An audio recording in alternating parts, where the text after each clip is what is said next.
প্ৰতি 5 বছৰৰ মূৰে এখন চৰকাৰ গঠন কৰিছোঁ। কাৰ চৰকাৰ গঠন কৰিছোঁ? চৰকাৰখনে আমাৰ এই খিলঞ্জীয়া মানুহখিনিৰ, আমাৰ এই ধলগিৰিৰ মানুহখিনিৰ কথা শুনিব, আমাৰ এই ধলগিৰিৰ মানুহখিনিৰ জাতীয় সমস্যা আদি কৰি সামগ্ৰিক সমস্যাখিনি সমাধান কৰি দিব।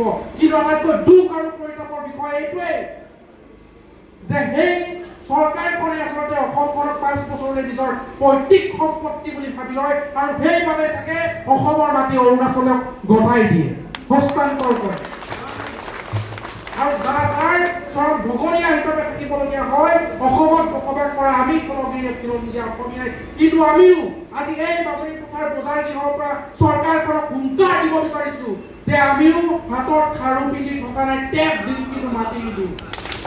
আজি আমাৰ স্পষ্ট বাৰ্তা যে বাতৰি পথাৰ নহয় সমগ্ৰ অসমীয়া জাতিটোৱে টেক্স দিব কিন্তু মাটি নিদিয়ে। আজি এই সংগ্ৰাম সভাখনৰ, আজি এই প্ৰতিবাদী সভাখনৰ মূল উদ্দেশ্য হ'ব লাগে বুলি মই ভাবোঁ।